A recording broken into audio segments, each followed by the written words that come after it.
Suspense.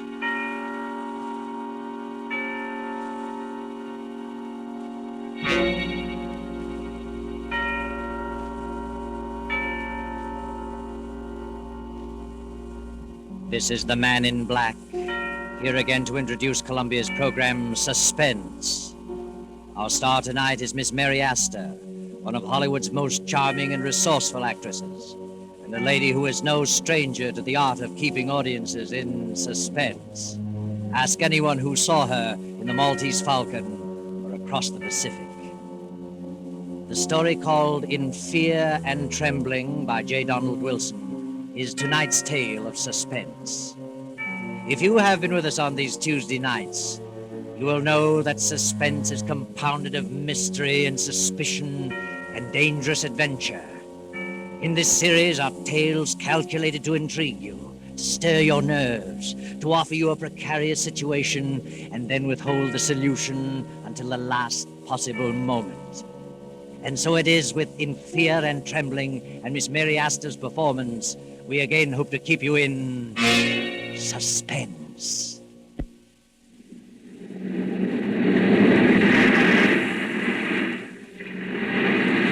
At the edge of the cliff, overlooking the sea, sits a gray stone mansion, weather-beaten by the storms of several decades. To this mansion, Gilbert Durant brought his bride, Lucia. That was 4 years ago. Gilbert and Lucia were quite happy until a year ago, when Lucia's half-sister Beverly came to live with them. Gradually, something began to happen. Lucia felt that some insidious horror was beginning to gnaw at her happiness. She began to know that Gilbert's ardor was beginning to cool. He became more absorbed in his writing. Then she felt the cold clamminess of the great stone structure creeping about her, clutching at her heart. Anyone who saw her could tell that fear was growing in her mind, a fear of something which she could not or would not explain. One evening, Lucia, having excused herself at dinner, tossed on her bed in a fretful sleep. No. Don't get away from me! Mrs. Durant! Mrs. Durant, what's wrong? Oh, Benson, come in. Well, what on earth is wrong? Why were you screaming? Oh, Benson, I must have been dreaming. It was horrible. You're white as a ghost and shaky like a leaf. Yes, I know. Oh, Mrs. Benson, I can't stand it. It's driving me mad. That makes the 4th or 5th time I've dreamed the same thing, the same in every detail. I've never heard you scream before. No. Oh, that's probably because... What? Oh, it always comes a little closer to me. Tonight it almost reached me. It? What do you mean? I don't know what it is. It's a figure. A human figure, but I can't tell whether it's a man or a woman. It comes through that door and walks slowly across the room with its arms outstretched, reaching for me. Are you sure you were dreaming? Now that I think of it, it isn't like a dream, an ordinary dream. Its reality seems to carry over even after I'm awake. That's what's made you so ill. This dream, if it is a dream, means something? Is that what you think? It's a premonition? Perhaps. What time is it? 9 o'clock. Where's Gilbert? Your husband went horseback riding over an hour ago. Did he go alone? Your sister went with him. Beverly? Why didn't he ask me to go? Well, you've not been yourself lately. Not been feeling well. Yes, of course. Well, if you're feeling better, I'll go back to my room. Mm-hmm. Oh, yes, I'll be all right. Thank you, Miss Benson. Good night. Good night, ma'am. Beverly. Gilbert.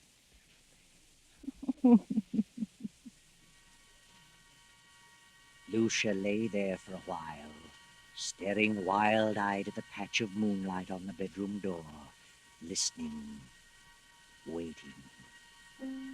Then, as the clock struck 10:30, the door opened, and a figure stepped into the room and moved noiselessly through the moonlight to Lucia's bed. Suddenly, Lucia opened her eyes. Gilbert, don't! Lucia, what's wrong with you? What are you doing in my room?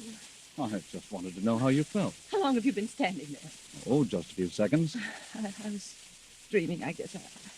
When I woke up, you startled me. Why were you yelling, don't, don't? I don't know. I haven't the slightest idea. I talked with Dr. Hanby about you today.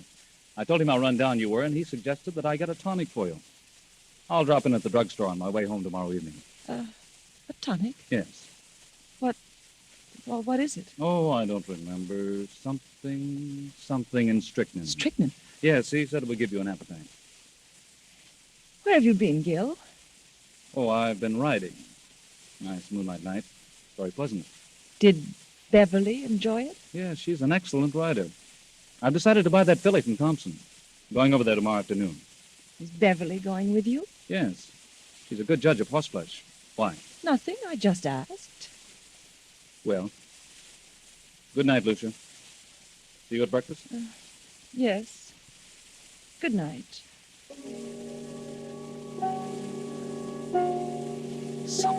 Something and strychnine. Something and strychnine.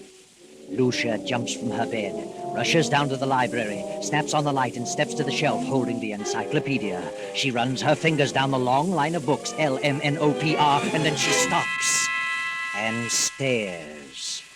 The S to T is missing. Then she sees it on the desk, the missing volume. She rushes to the desk and stares down at the open page. Yes. Yes, that's it. Strychnine. I'll tell you what, Beverly. I'll leave the deal entirely up to you. Up to me? Oh, Gil, that's not fair. Why not? Well, suppose she turns out to be a lemon. I don't think she will, because you're going to have the job of training her. Oh, you certainly flatter me.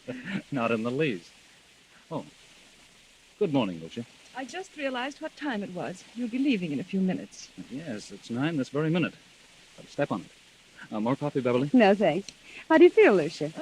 Better. Much better. You better eat something. No, I can't. At least some coffee. Yes, I'll have some coffee. I've got to run. See you later, Lucia. Yes, Gil. And I'll see you this afternoon at 2, Beverly. Yes, I'll meet you in town at 2. Oh, Gil, don't forget Lucia's medicine. No, I won't. Bye, Lucia. Are you meeting Gil in town, Beverly? Yes, he wants me to decide on that filly he's interested in. Where did you learn so much about horses? Oh, seems to be natural. Why don't you get interested in horses, Lucia? Why should I? What are you interested in? Well, I am interested in a few things. My husband in particular. You don't act interested in anything. Really? Well, if you'll take my advice, you'll snap out of this coma and get some pep. Does Gil like women with pep? No man cares about a woman who sits around and mopes. I think you're a hypochondriac. Do you? And you should do something about it. I intend to. I intend to do something about it. I'm glad to hear it. Get out and do things. Play games, golf, tennis, swim, and ride. Maybe this medicine will fix you up. You know all about it, do you? What is it? Oh, I don't know. It's a tonic, a builder-upper. I wish I could believe that. But at least you can try it. Won't hurt you. No? I wonder.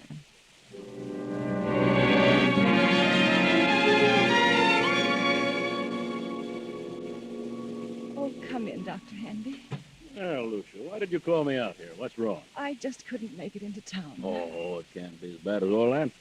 Did Gilbert talk to you about me yesterday? I saw Gil for a few moments at the club during lunch. Said you were run down. Did you give him a prescription for me? Oh, never do that until I've examined the patient. You didn't give him a prescription. Well, no. What did you suggest for me? Oh, I don't know. Mentioned a few tonics he might get for you. Spoke of beef iron and wine and sherry and egg and... I don't remember what else. Then you mentioned nothing specifically. I don't think so. I see. Now, what seems to be wrong with you, Lucia? I don't know exactly, but something has been happening to me that, well, frankly, I'm afraid I'm losing my mind. We all feel that way at times. I'm serious. Things happen to me in the night. What sort of thing? At first I thought they were just nightmares, but when you have a nightmare, you wake up and the fear is gone. You realize the truth. But this vision that comes to me haunts me through the waking hours as well. Vision? Something, I think it's a person, comes through my bedroom door, comes toward my bed with outstretched arms as though it intends to strangle me. Each time it comes a little closer.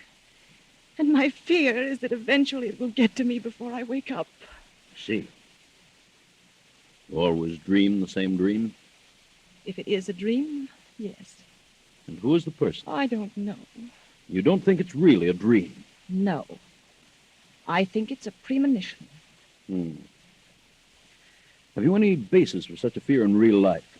Is there someone or something that you're afraid of? Doctor, I'm convinced they're not dreams, that I'm not asleep. Oh, nonsense. I'm positive they're not mere dreams. Well, I think it's all due to your rundown condition. You probably don't sleep as soundly as you should, so you transfer sounds in the night to dreams and nightmares. That's exactly what I mean. If I'm only half asleep, I may be transferring actual movements and sounds into dreams. In other words, if someone slams a door in the night, I may half hear it and attribute it to a dream. Yeah. All right. But then perhaps I'm not dreaming. Don't you see? I think you'd better come into town and have a thorough physical. You mean a checkup by a psychiatrist? Oh, I may have someone help me. It's the usual thing, you know. Oh, Dr. Henry, I'm so frightened. No. Everything's going to be all right. I'm afraid. Afraid that I'm going to die. That someone is trying to kill me. Oh, you're not going to die. That's ridiculous. I'll call you and make an appointment. That's better. Very well. In the meantime, try not to think about it. Keep your mind on the brighter side. Yes. I'll try. All afternoon and on into the evening, that awful gnawing of jealousy and fear occupied every moment. Gil and Beverly. How could they do such a thing? And how far will they go to get you out of the way, Lucia? Will they stop even at murder?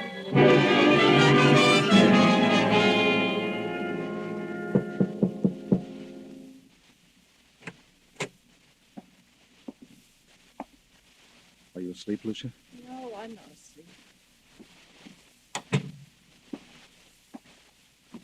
How are you feeling? I seem to have developed a headache. Have you eaten anything today? No, I didn't care for anything. Well, this will help you. Better take a dose now. I'll measure it for you. What is it? Well, it's the tonic. Did Dr. Hanby prescribe it? Yes. Yes, he did. Where's Beverly? Down in the library. Did you buy the horse? Yes, Beverly thought she was a fine animal. I didn't know Beverly knew so much about horses. She's a horsewoman after my own heart. Is she? Rides like the wind, too. She had intended to go home tomorrow. Is she staying on? She's got to. I wouldn't think of her leaving now. Why not? Well, for one thing, she's going to train the horse. And what else? Why, nothing else. Here, take this. It's a little bitter, but you'll get used to it. Gil, Go ahead, it won't hurt you. I don't want it. And why not? It has poison in it. I suppose it does have a little, yes. But only enough to act as a tonic. I don't want it. I won't take it. Are you going to act like a child? Take it and quit arguing. I won't. Take it, swallow it down. I can't take it. You're impossible, Lucia. I'm afraid. You need this medicine, but you're so confoundedly stubborn you'd rather sit around and mope all day. Very well, there it is. You can take it or not. I'm disgusted trying to help you pull out of this. Good night. No. Wait, Gil. I'll take it. I'll take it. I don't care whether you do or not. There. I've taken it. Terribly bitter. Well, that's more like it. Now take another dose around 11.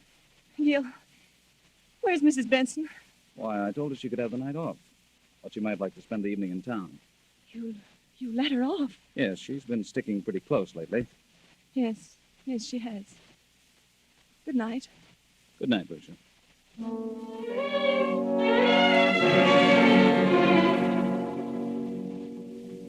What's wrong, Gil? You look upset. I am. Lucia didn't want to take it. No? Why not? She's afraid of medicine. What are you going to do? She finally took a dose of it.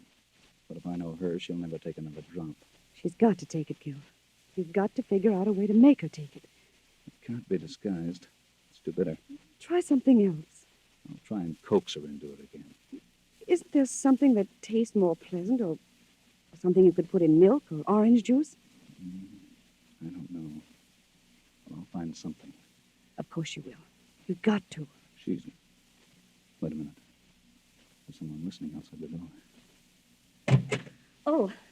Oh, sir. Well, Benson, What are you doing standing here in the dark? Why, I was just going upstairs to see if Mrs. Durant wanted anything before I went out. I see. By the way, I'm staying home for a couple of days, and I thought that since you've been staying so close to the job, you'd welcome a few days' leave. Leave? Why, yes. But Mrs. Durant may prefer that I stay. I think you'd better take a little rest yourself. You needn't come back till Friday. But I don't need a rest. You come back Friday. Yes, very well, sir. But that night, for once, the good Mrs. Benson disobeys orders. A few minutes before 12, she returns to the mansion. No lights are burning, so she makes her way quietly through the back entrance, slips up the stairs, and taps lightly on Lucia's bedroom door. Mrs. Durant? Mrs. Durant? Then she turns the knob, opens the door, and snaps on the light. Mrs. Durant, are you here? Then Benson steps quickly toward the bed.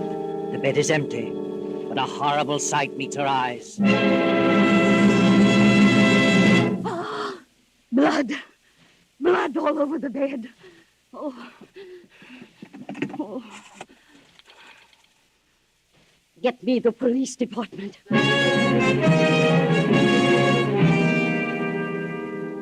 All right, Mrs. Benson. Now, just calm down and tell us what happened this evening. Well, earlier in the evening, Mr. Durant told me that I could have the night off since I'd been staying close to Mrs. Durant for some time. And then later he said he decided to let me off until Friday. I didn't want to go, but he insisted. Was there anyone else in the house? Yes, Mrs. Durant's half-sister, Beverly. Did you leave the house? Yes, but I sneaked up the back stairs and told Mrs. Durant I'd be back about midnight. If you had till Friday, why did you come back at midnight? Because we were both frightened. Of what? Well, Mrs. Durant had been having premonitions that someone was trying to kill her. Who was trying to kill her? She didn't know, but she was terribly frightened. Is that all? No. Her husband tried to get her to take some medicine he had brought home. She refused, and he got angry. How do you know he was angry? I heard him talking about it to Beverly. They were in the library.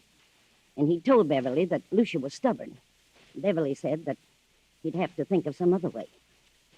Did Mrs. Durant suspect her husband and Beverly of trying to do away with her? Yes. Yes, she did. She was convinced that Mr. Durant and Beverly were in love and wanted her out of the way. I see. Well, so you came back tonight because you anticipated that something was going to happen. Yes. The house was dark, so I came up the back stairs, knocked on her door. When I got no answer, I came in, turned on the lights, saw she was gone, and then I saw the bed all covered with blood. She wouldn't take the poison, so they did it another way. That's what they planned in the library. Where are they now? Any idea? Well, they didn't expect me back tonight, so they're probably gone to dispose of the body, intending to come back here and clean the place up later. I see. Anybody else know about Mrs. Durant's fears? Yes, she talked to Dr. Hanby. I called him right after phoning the police and told him about it. He knows. Dr. Hanby, Captain Blake. What in the world is the meaning of this? From all indications, Mrs. Durant has been murdered and the body disposed of. Doctor, I understand Mrs. Durant told you that she was afraid that something was going to happen to her, that she was going to die. Who told you that? Mrs. Benson here. I see. Well, she did call me in this morning. She'd been having strange dreams. Premonitions, she called them. I called them hallucinations. Who do you think it was? Well, she couldn't tell whether it was a man or a woman, but someone was always approaching her bed with outstretched arms, trying to choke her. Do you think it was more than a dream? She was a sort of hypochondriac. I asked her to come into town where I could give her a thorough examination. I didn't take her story too seriously, but this certainly puts a different slant on the entire picture. Yes. We haven't found the body, but I have men out looking now. We'll find it. Here's Mr. Durant and his sister-in-law. They found them about half-mile down the beach. Oh, how are you, Durant? What in the world goes on here? What's wrong, Doctor? Take a look at that bed. Lord. What happened? Lucia. Where is she? We thought you might enlighten us on that point. What do you mean? Where is she? Is Lucia dead? Oh, Gil, what? What happened? We think your wife has been murdered. Murdered? What are you doing here, Mrs. Benson? I thought you were gone till Friday. Why did you tell her to go until Friday? Why, I thought she needed a rest. She'd been having long hours. Where is Lucia? Where have you and your sister-in-law been? Why, I slipped upstairs and saw Lucia was asleep, so we decided to take a little ride down the beach. It was still early. Mm-hmm. Didn't take anything with you? Certainly not. What do you mean by that? What would we take? I don't know. I just asked. Did you two try to get Lucia to take some medicine? No. Wait a minute, Beverly. That won't do any good. Yes, we did. Lucia was run down and needed a tonic, but she refused to take medicine. Why did she refuse? I don't know. Maybe she was afraid of being poisoned. Poisoned? Why should I want to poison her? Lucia was my wife. How long has your sister-in-law Beverly been here with you? Well, I don't know. Quite some time. Just a minute. Are you inferring that Gil and I... I'm not inferring anything. I merely asked you a question. Oh, Gil, tell him that... Just a moment, Beverly. Mrs. Benson, what have you been saying? What did you tell them? I told them the truth. You think I planned to kill Lucia? Is that it? Yes, you and this woman. You're out of your mind. You tried to get her to take some medicine. She knew you were in love with her sister and that you were trying to poison her. And how did she come to that conclusion? She had premonition. That means nothing. And besides, I heard you talking, you and Beverly, planning the whole thing. What? She's lying. I heard you. And when you realized Lucia wouldn't take the medicine, Beverly said you'd have to think of some other way. Some other way to what? To get rid of her. To kill her. There must be some... Dr. Hanby, you know better than this. Do you think I had a reason back of wanting to know about various medicines? Well, no, I didn't. Not at the time, but now... Now, what? Well, I'm sorry to say it all adds up to something suspicious. Seems more than just coincidental. Do you think I killed Lucia? Look about you. Look at the room. What else am I to think? What was the tonic you tried to give your wife? It had strychnine in it. That right, Durant? Oh, yes. It was one of the things Dr. Hanby mentioned. It was iron, quinine, and strychnine. Did you mention that, Doctor? Well, suppose I did. It's a commonly known tonic. Did you add anything else to it, Durant? Certainly not. How about it, Sergeant? What's the report? The bottle contained iron, quinine, and strychnine, and a heavy content of arsenic. Arsenic? But that isn't possible. I put nothing in it. Where would I get arsenic? It was in there just the same. Good heavens. Doctor, this isn't true. You know it isn't. I hate to say it, Gil, but the evidence looks bad for you. Benson knows what this is all about. She's lying. She knows Gil wouldn't do such a thing. She's back of it all. Why? I don't know. But believe me, I'll find out if I have... That'll do. Under the circumstances, I think you'd all better come down to headquarters so we can keep you separated. Come on. And no more talking. After 48 hours of relentless grilling, endless questioning, Gil and Beverly are released on a writ of habeas corpus. Weeks go by, and Lucia's body has not been discovered, so the district attorney makes a public announcement that no murder charges can be preferred against them due to lack of corpus delicti, the failure to produce the body, Lucia's body. Then one evening, Beverly and Gil talked in the library. Beverly, I want you to know how wonderful I think you've been. You stuck right beside me, never lost your nerve, and, well, you're one girl in a million. Oh, thanks, Gil, but it isn't over yet. They won't stop their search for Lucia's body, and if they find it, we haven't a chance. I know, but what can we do about it? Well, why couldn't we leave the country? Together? Not necessarily. They'd be sure to follow us.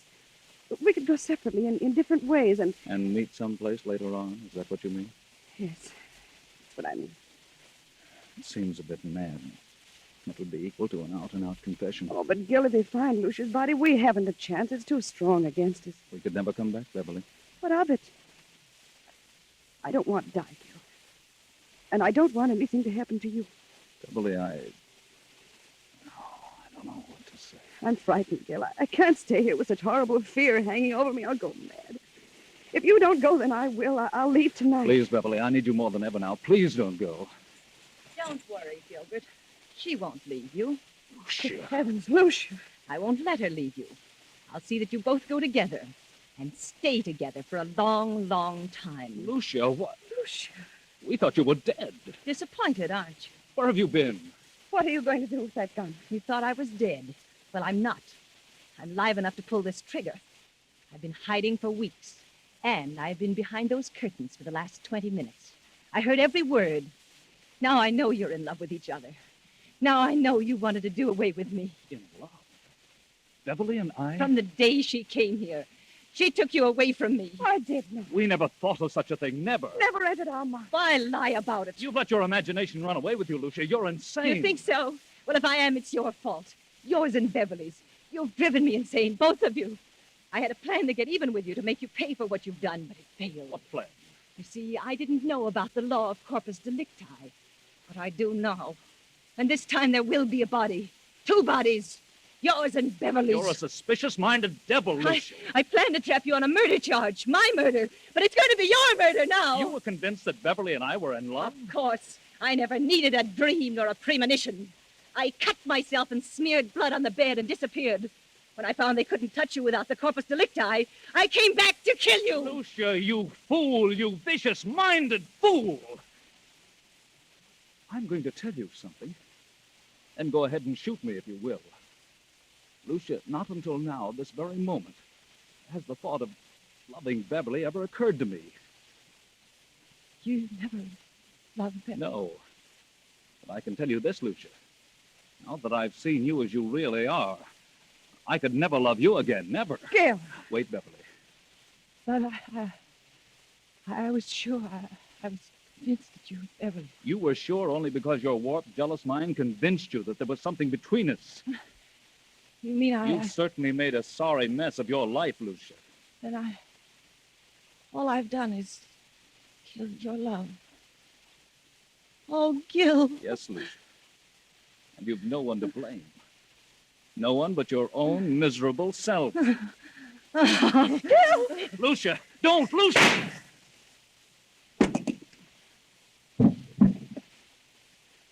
Oh, Gil.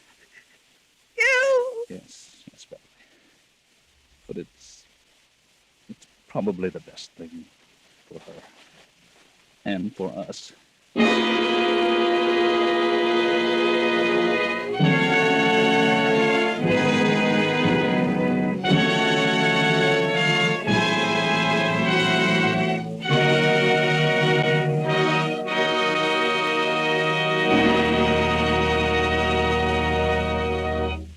And so closes In Fear and Trembling, starring Metro-Goldwyn-Mayer's Mary Astor, tonight's tale of Suspense.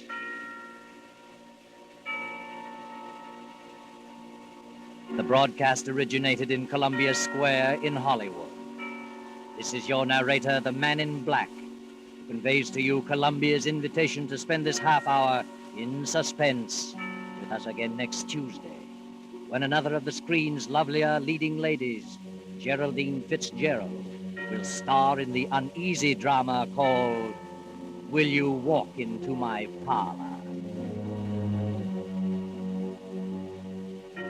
William Spear, the producer, Ted Bliss, the director, Bud Gluskin, the musical director, Lucian Morowick, the composer, and J. Donald Wilson, the author, collaborated on tonight's Suspense.